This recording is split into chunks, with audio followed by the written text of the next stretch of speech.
We want you to hear. This is the year that shift will be. This is the year that offers each and every one of you a tremendous opportunity to step fully in who it is you want to be, not necessarily who you believe you're supposed to be.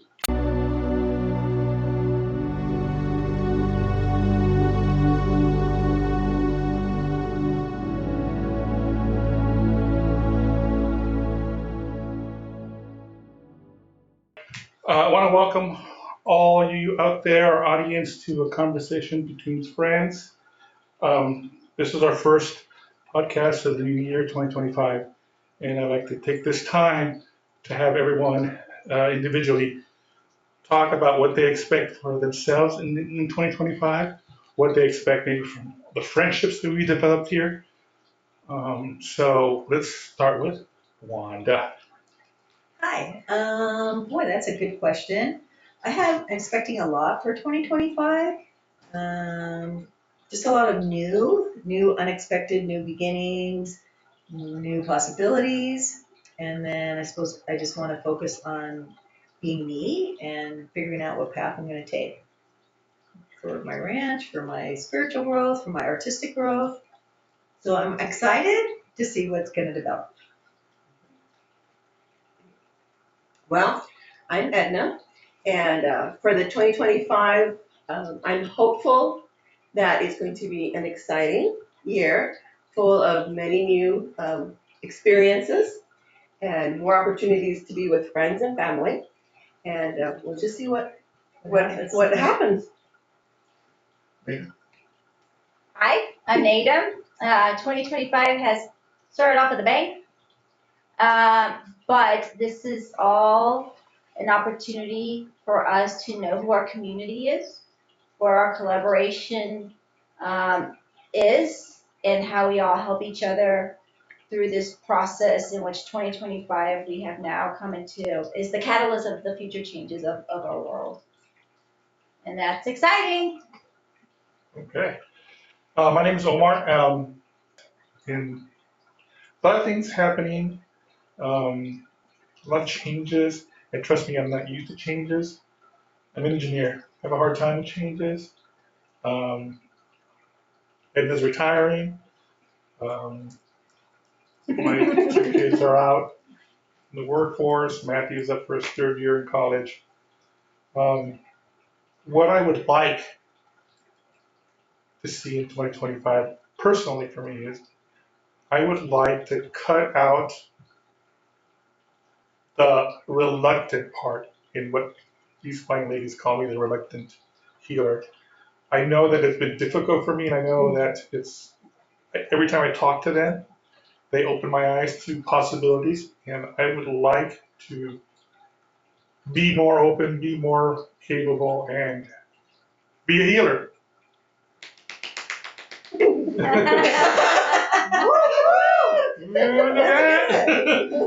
That's So- huge. That's great. Mary Elizabeth? I am Mary Elizabeth, though my friends call me ME, so please call me ME. And we are here also. We are the divine source, you see. We are you, speaking clear and loud here. We want you to hear. This is the year that shift will be. This is the year that offers each and every one of you a tremendous opportunity to step fully in who it is you want to be, not necessarily who you believe you're supposed to be. If you allow yourself to open to the endless possibilities that the universe brings by just saying yes to what is new, there is nothing that can stop you. Allow yourself to see that opportunities arise with such ease if you allow yourself to just believe. Trust in you as we do and allow us to lead. Now, ME has something to say, so we'll shut up here, which is very rare, just so you know. I, as I said, am Mary Elizabeth, and this is a year of tremendous change. It's already been a year of upheaval in California here. I live outside of LA. and the energy is severe. But what I've seen and what is so hopeful to me is the spirit of community, the spirit of connection, the spirit of understanding that no matter who was in the path of these fires, whether they were rich or poor, old or young, homeless or well homed, they were all affected equally. And the most amazing thing is those who were not affected in this area have come together to support each and every one of us. And in this process, we are showing our humanity. And that is what I'm excited to see in 2025, because this is going to be a year where we can thrive when we come together in that space of energy. Wow. Fabulous. Fabulous. I know that we're going to move on, but I was very interested in your last comment about humanity. Because I'm always telling you that I can see it, humanity's lost, is getting lost in the noise. Mhm. Yes. And so I go, this is not right. I mean, we don't have much in this as individuals. We do have humanity. And that should be something that we all look forward in the next coming year and the year after that. Because you can, just from the fires and just from what all the bad weather, and I can see it. I drive LA traffic all the time and I can see the humanity. So I appreciate you bringing that up because it's important to me because I say it to Ed all the time and the kids too, because I want to make sure that road rages and all that stems from not having humanity. And It stems from a place, if we can address that. sure. It's not that there's a lack of humanity, you're just focusing differently. If you look in the dictionary, one of the descriptives of humanity literally is kindness and gratitude. That is your humanity. That is who you are all born to be. And as much as catastrophic events are horrible things, it gives each and every one of you the push you need to once again find your humanity. Do you understand what we mean by that? So, what you see on a day to day basis is just a disconnection. This is the year that you get to choose, will I be connected or will I stay in that space of disconnect, us against them? Because if you do that, you see, you are living the lie, not as a human being. Okay. Well, that's a lot of information for a brief introduction of what we want for 2025. But I, like always, all these four ladies have taught me a lot since I've met them. I've come a long way, and I hope that they will continue to teach me because I have a long way to go still. My wife says I'm pretty dense. Maybe, but we'll see how that goes. So, okay, so I'd like to preface the next part of our show here is that um, most of our questions have been overall reaching. This next set of questions are a little more specific to each person. So we're going to start again with one, then work our way all this way. We're going to go right through you two, and I'm going to skip you and then go back to you. Because I talk too much. So here's my first question to Wanda. Okay. So Wanda is an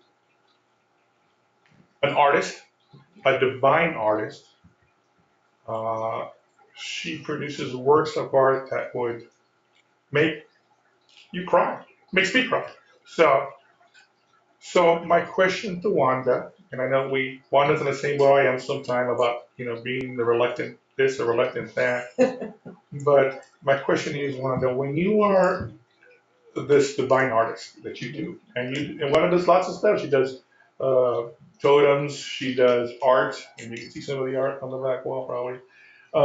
My question to you, Wanda, is when you sit down and do a piece of work. Let's just say you sit down one morning and you're doing a totem. Are you, when you do that, are you giving part of your energy, your your divine energy to each piece as you work on it? Are you telling yourself, oh, this is going to be this, and it's going to be beautiful, it's going to do this for many people? Are you giving that sense of divine energy to these pieces? And if you are doing that, are you aware of whether or not it is part of that piece? Whether it goes to somebody over here or somebody over there and they purchase it and it's just not, those pieces are now part of Wanda.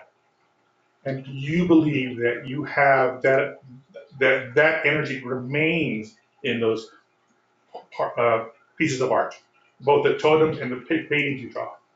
I think it depends on what it is I'm doing. I think no matter what, whether I realize it or not, my energy is going into what I'm creating because it is a part of me that gets transferred into whatever the creation is. Like I say, most of my artwork is commissioned. So I own a graphic design company for 10 years. So I am focused, and I had this conversation one time. It's on the person I'm creating it for. So I'm sure that their energy or their interest or their vision is part of that, which is part of the inspiration for what I create. Um, But the totems aren't commissioned usually. but The totems are not commissioned. no, so that's something new that I've been doing. And I was doing it as kind of a homework assignment from because they've been wanting me to create something just for myself. Because for so long, really almost my whole entire life, I create something to either be sold or for purchase for someone else. And I started that in before I was a teenager. So, and all through high school and my whole life. So for me to switch and do something just for me is really different. And I had somewhat of a problem with it because then I'm always really self-critical. So I'm trying to get over that. But the totems was interesting because I had an idea of what I was going to do, and I decided I was going to do 3 of each animal, and each one of them came out completely and totally different. And then one, I was, always start out with a ball of clay, and just kind of imagine it from there, and then I was trying to make some animal, and then it like turned into a seal. So I was like, oh, so I do try to go with it, but I usually have an idea of what I'm going to make. But if there is a change of thought, I've learned to I was talking about Edna, like how you ask the clay what you want it to be or what you want it to form. So I had that happen with I was trying to make something else and it turned into something completely different, and it turned out really good because I went with that. Yeah. So that's basically what I'm exploring and trying to connect with. Um, Say with the pet portraits, I'm looking at a picture of someone's pet, usually their past. Very rarely are they alive. So people want a picture of their pet after they pass. And I didn't realize that I was connecting with that pet, but Mary Elizabeth was, and we were able to say, no, you're connecting with that actual pet. And I didn't realize I was always asking them, because I'd look at the picture or they give me a series of pictures, and I would say, okay, help me, whatever the dog is. I'm like, okay, talk to me, Harry. I've got to, Fido, whatever. Just help me with your picture here. What do you want to convey? Because often I'll get a picture of, when they're a puppy, and I ask for pictures of, okay, give me, because when you're taking different photographs, the lighting will change. Or it's a picture of when it's young or when it's old, right before it died. So I'm like, if you need to, send me however many pictures and say, this is the coloring I want. This is the expression I want. I like this pose. So again, that's why I say I'm working off what the customer wants.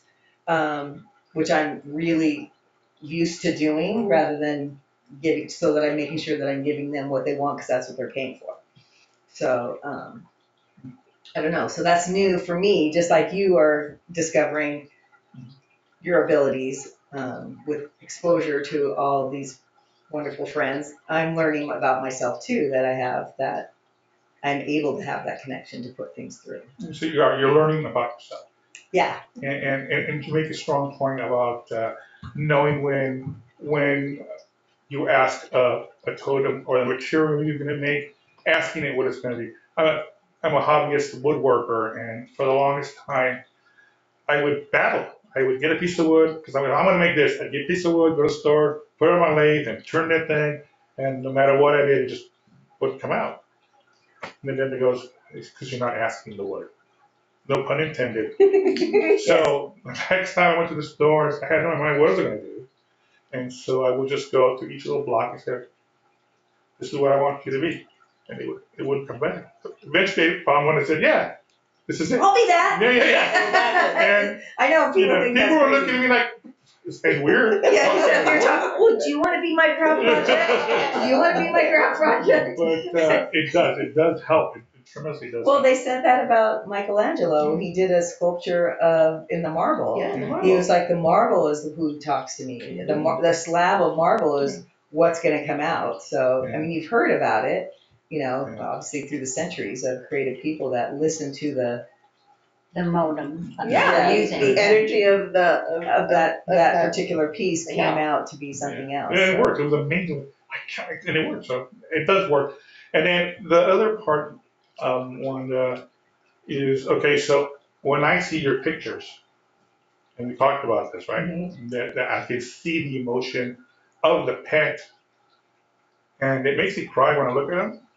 And that's funny because most people cry when I give them their pet portraits, but I always just assumed it's because it reminds them of their pets that passed. That's right. But you really shook me because you looked at my portfolio and you didn't know any of those animals, Yeah. and you had tears in your eyes, and I was Yeah. like, okay, what's going on.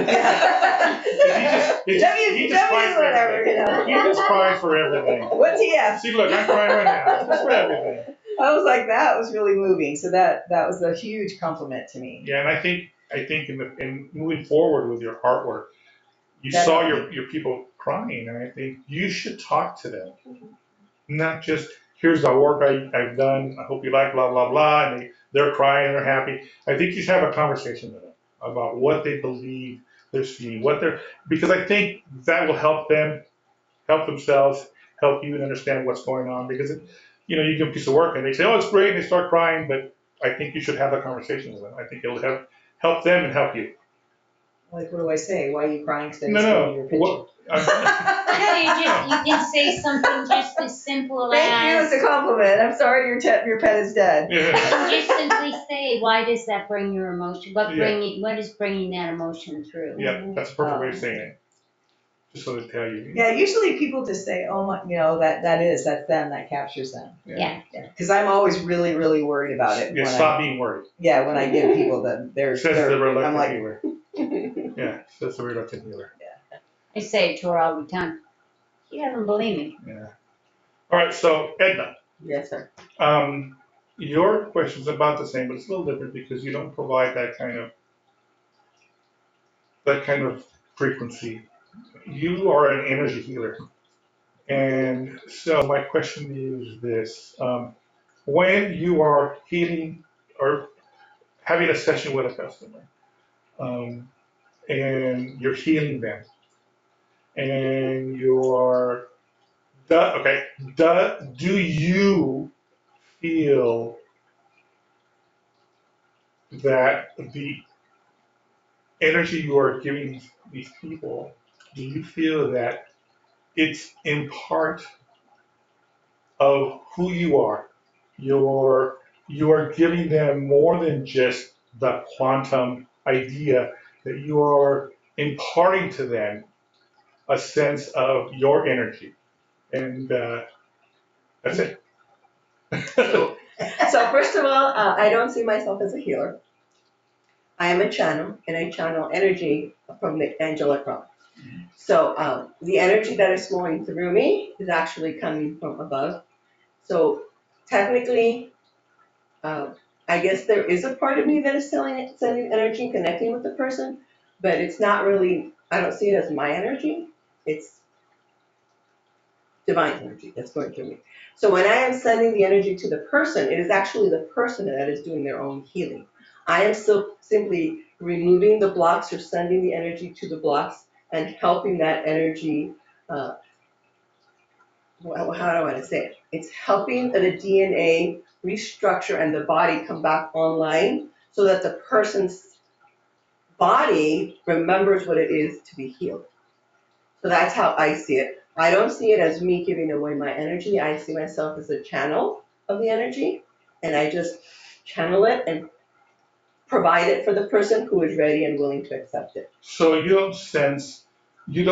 do not sense when they walk away and they're done with you and they've walked away. You don't have a sense of what they're feeling, what you've done for them, what is going to happen for them, moving forward. You don't have a sense of that. You just provided the energy to help them, to help their body heal, to make them, whole. I was just curious if a little bit of you is not thinking, is there some residual effect? Well, there is residual effect, but I mean, it's the person is taking the energy with them, and they will do with it what they want. If they want the energy to continue to work through them, it will continue to work through them, and it will help them and continue to help them for as long as they need it. And I am hopeful that they will be, accepting of the energy and that they will feel better. That is always my hope. Yeah. But and I only find out later if they come back and tell me that it worked, and I'm happy about Yeah, it. because we had one lady who came back and Yeah. was so ecstatic about it. She'd seen it before that she gave us a video testimonial on the spot about how she was feeling. I can walk now and stuff. So don't think that just your energy field, your your personal energy field is interacting on some level Yes, with the it is. other person? I do. I do have to physically or connect with the person. Yeah. So, and there is a physical connection on a 3D, some kind of emotional connection. Like I'm willing to help you. Here's the energy. But the energy that flows through me is not all mine. Right, yeah, I get that. Because I know when she did my sister, and I have had shields too, that we don't realize we had put up a barrier or a shield. So for her to get in through that, I know it's the angels as well, but I didn't know that there was a commingling of your energy No, yeah, too. of course there is. Well, yeah, you have to let them into your energy field to be able to allow the angels to reach them, Yeah. because they're working through you. Yes. Okay? Whew, that's a lot of information. A lot of information. Marquette's like, You asked the question. I know. Okay, so next part, Mary Elizabeth. So I thought about you a lot. Being ME. Yes. When you are in your sessions and you are speaking to somebody during our psychic evening, for the most part, ME is giving the information, or is we giving the information? We, 100% of the time. 93.9% of the time. The only time Emmy will step in, that we allow her to, is when she says they are not understanding. Can I help give them a perspective? So you are using, not using, you are talking through ME to provide a perspective on what we is telling them. I'm speaking as Mary Elizabeth Uh-huh. to provide an understanding of what we is telling them when I notice they are confused. Does ME, because is Mary Elizabeth aware of the information going from we to the client? And if she is aware, is it something that sits in your mind and your energy and your frequency at the end? You said a few things there that we want to clarify, Sure. because you have been in our view for almost a year and a half, and we hear some confusion there, so we want to help those who are listening who know nothing of ME. ME is Mary Elizabeth. She is born to be one with we. She is not a channel. She embodies our energy and all energy that comes into her view. So if you are in a room with ME, you will be in her physicality to a point energetically. Do you understand what we mean? So, in that regard, when we are sitting with a client, we are leading, the inner self, the divine source, God, if you please, are providing the information. We are here to share the message with each and every one of you, why you are here, what it is that is your truth, and what you do with that information is up to you. Mary Elizabeth is embodied with we. Thus, our thoughts and her thoughts exist in this human being. So as we speak, she is observing the conversation. Mary Elizabeth. Yes. Okay. And she can then interject, which is why so many are confused because this is one voice. The only time, if you pay attention, you will notice a difference in the cadence here. She speaks slightly differently than we do in cadence. Yes. And we have a tendency to rhyme more than she. Hmm. Does that make It sense? does.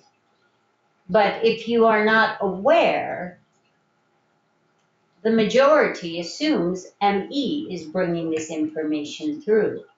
Though she is smart, she's not that smart here. Do you understand what we mean? Because I always thought that, and not even until recently I thought that, and then I was told no, and it opened up a whole lot of other questions I have, and I'm sure that we're going to proceed on those questions eventually during our podcast. You mentioned the fact that when she channels, we are not being channeled. We exist in this physicality to a point of energy that no other human being on this earth holds. She is unique, but she is also psychic and a channel for all energies. So when the dead come through and take over her physicality, that's how they take over her physicality, you see. That's how the body shifts because she embodies the energy also. So she is present fully in their conversation too, where most channels are disconnected. Do you understand? I do. They move out of the way for who they channel to speak, where ME does not leave.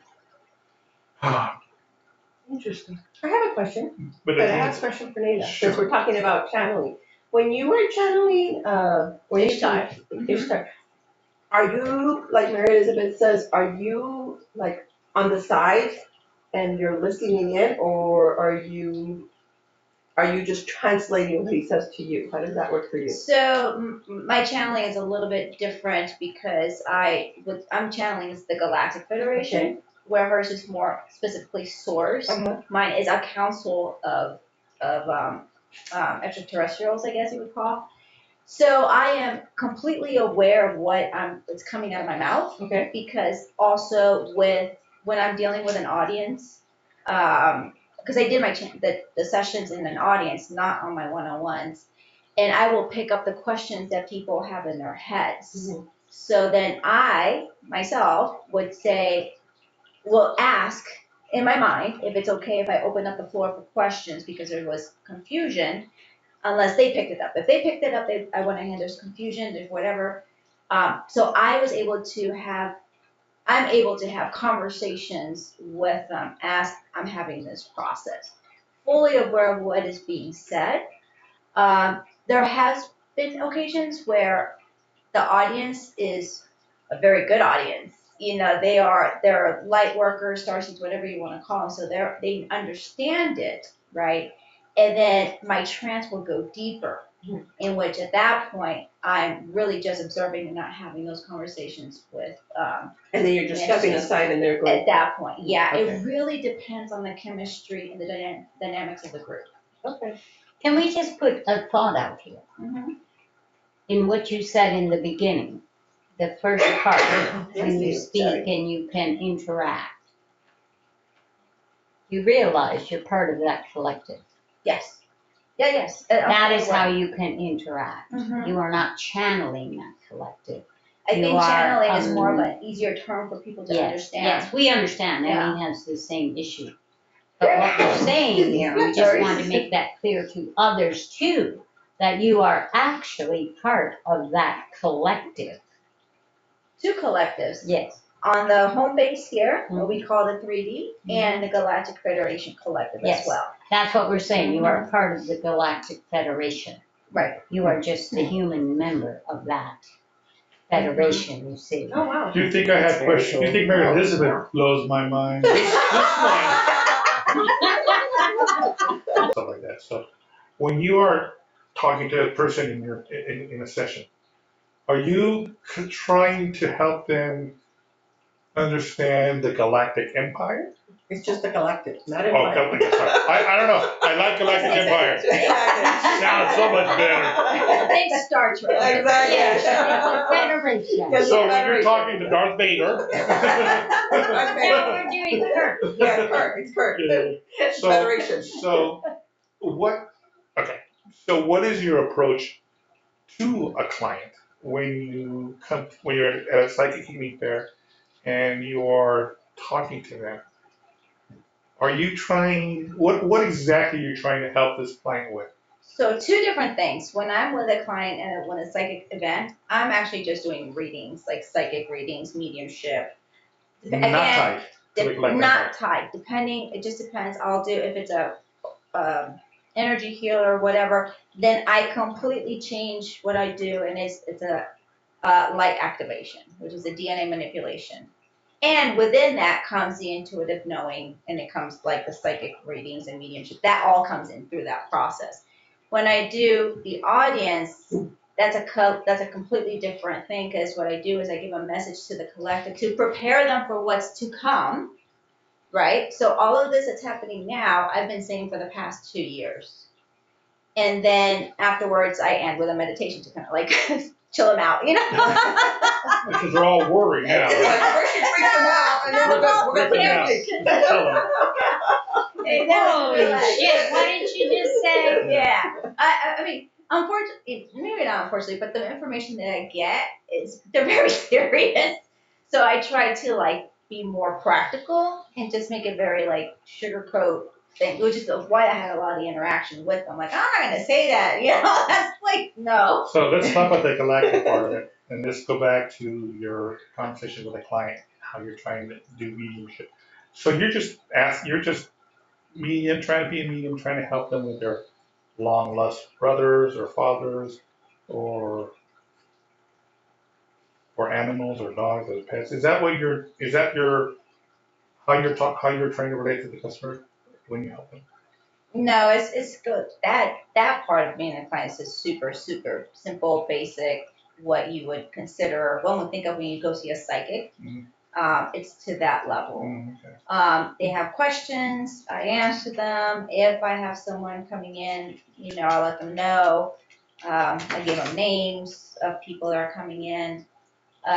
Or they come in already saying, I want to talk to, I don't know, my mother or whatever, then I just directly connect to their mother. But it's really, that to me is just like the basic stuff that, you know, one would do. Okay. Not exciting. But nay, that. Did you get that? Not exciting. Not exciting, yeah, 'cause I- I mean, It's just There's basic. lots of people with lightsabers and blah blah. No, And it's just- Nada's not basic. No, she's not. I'm gonna say Nada doesn't do basic. I mean, she has done basic because it's easy and people ask for it, but her gifts are to help the collective, the whole world, come online and realize that we are more than, the humdrum 3D. Yeah. And so her messages are for those who are ready to be enlightened.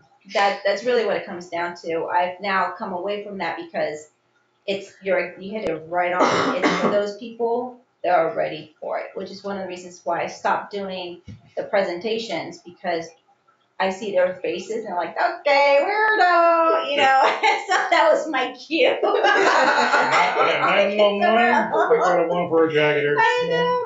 So it's different. And what I enjoy about this group is because I come up with these downloads of how I can help them enhance their abilities, which also helps enhance mine too, and try to open you up as well, Mr. Reluctant, you know.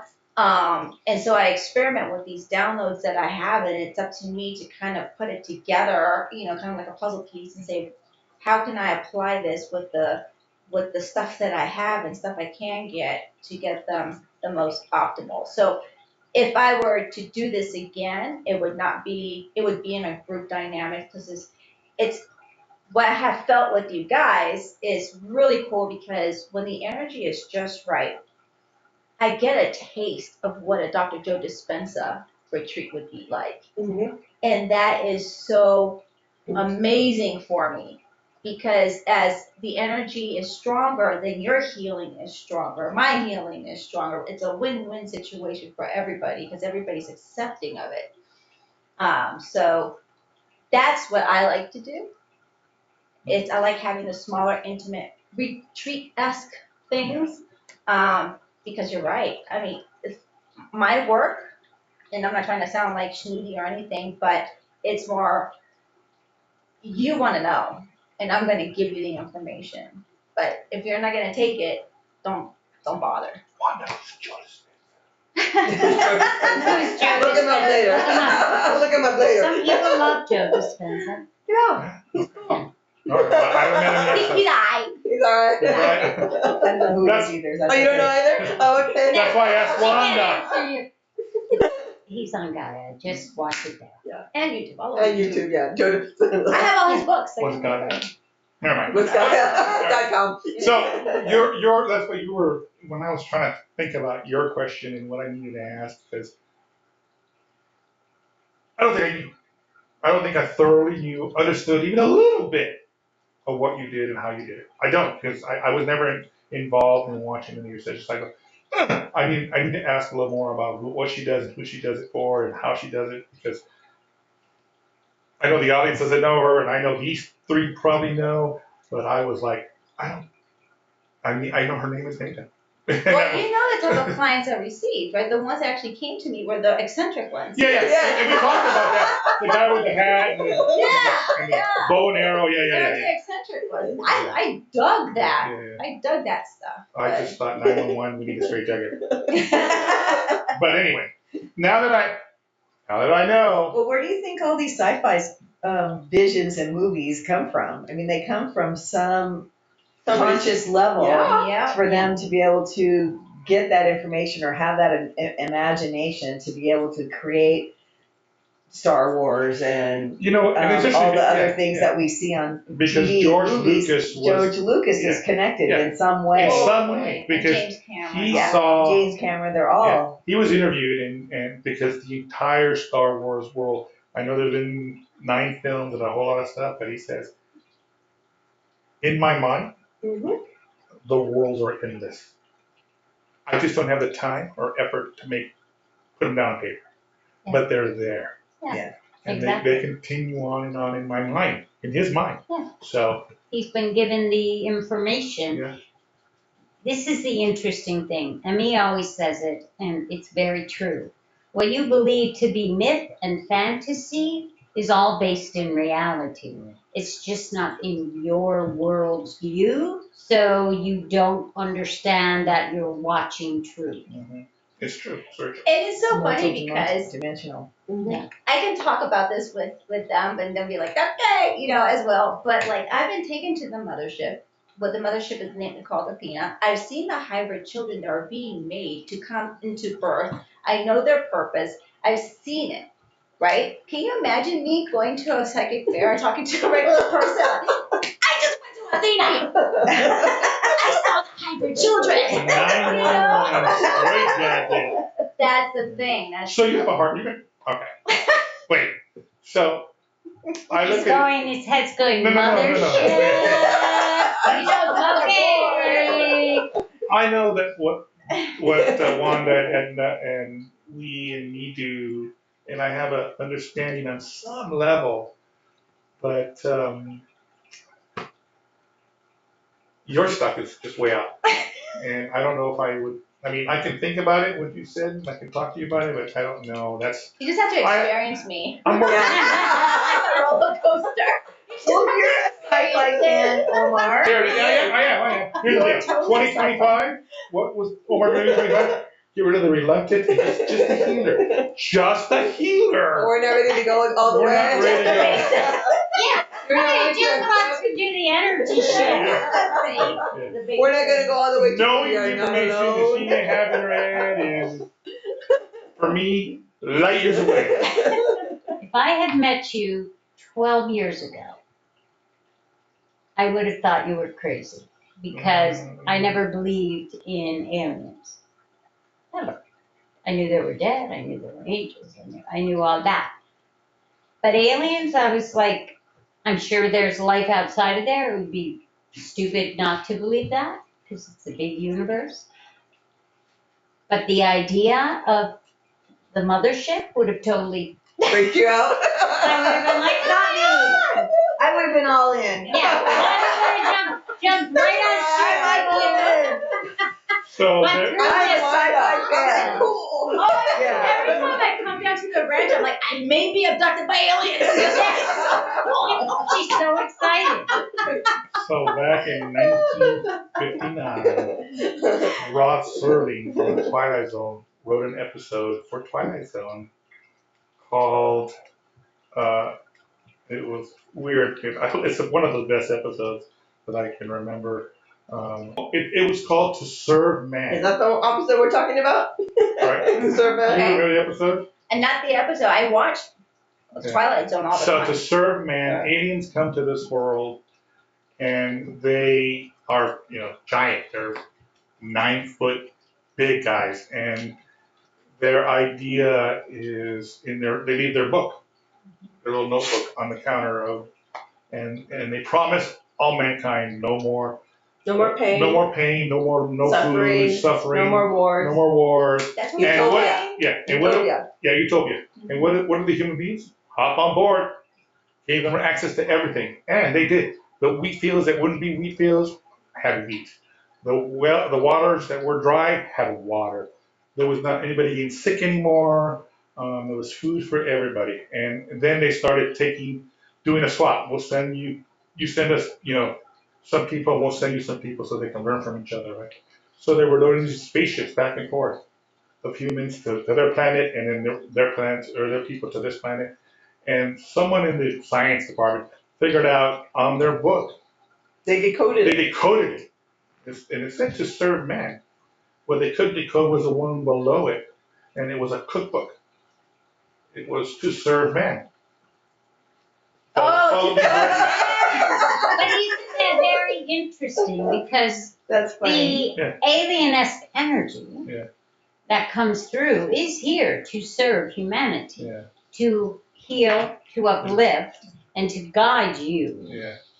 But the human mind Takes took it it away. to a space of fear. Oh yeah, yeah, And absolutely. even in that writing, the information given was then created Yeah. to become a threat. Yeah. No, I don't disagree. I'm just So stating we the just fact. found that Yeah, interesting. I just find it very interesting. But we like the play on words. Yeah.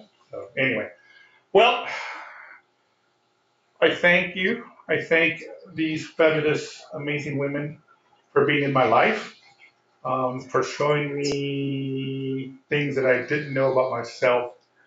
And like I said early on, that I see 2025 as being a way for me to move forward, to take what I've learned from these young ladies, and I said young ladies, what I take from these young ladies, and hopefully help me understand me and be the healer that I'm meant to be. So thank you again. That's awesome. Thank you. Thank Thank you. you. We Thank you. appreciate you. Thank you so much. And friends, thank you. Thank you.